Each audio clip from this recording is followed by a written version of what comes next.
За миний хувьд Apple корпорацийн Mac Mini M4 гэдэг загварыг худалдаж авсан байгаа.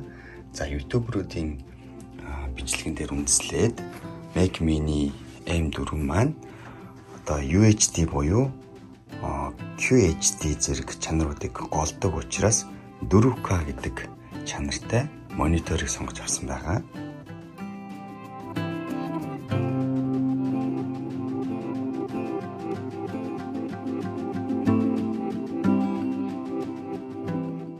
Дэлгэцний ардат нь тогон залгадаг. За мэдээж суурин тогтоогч нь хамт байна. За HDMI орлого гэсэн байна. Энэ бол маш гоё санагдаж байна. Зарим мониторуудын хувьд HDMI орлого ерөөсөө өгдөггүй. За дэлгэцнээс нь бусд нь бүгдээрээ цав цагаан өнгөтэй байгаа нь маш их таалагдж байна. Их цэвэрхэн гоё харагдаж байна. За үсрэхэд бол маш хэлбэр юм байна. Би дэлгэцээ буруу харуулсан байгаа. Уг сүрийг нь уг хувилттай тааруулж хийгээд доотлолт нь байгаа сүрийг нь холбож өгөөд тэгээд зөвхөн болтыг нь эргүүлэхэд болоо ямар нэгэн эвтэрх шаардлага байхгүй байна.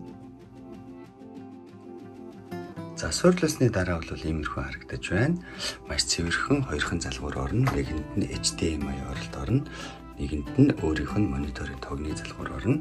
За хажууд нь одоо MacBook Mini M4 загвараа тавьсан байна. За иймэрхүү тохиолдолд та бүхэн MacBook Mini-г ашиглаж байгаа тохиолдолд хүссэн өнгийн дэлгэц, хэмжээний дэлгэц, чанарын дэлгэцээ мөн дээр нь өөрийнхөө хүссэн keyboard, Bluetooth keyboard, хүссэн өнгийн одоо маус зэргийг өөртөө тохируулан өнгө алаглуулан эсвэл өнгийг ижилсүүлэн сонгох бүрэн боломжтой. За дэлгэцээ холбосныхоо дараа иймэрхүү байдалтай байна. Миний хувьд өмнө MacBook Air 13 инчийг хэрэглэдэг байсан бол энэ удаад 27 инчийн дэлгэцийг хэрэглэж үзэх гэж худалдаж авсан байгаа. За түрүүн би бас хэлсэн тийм ээ.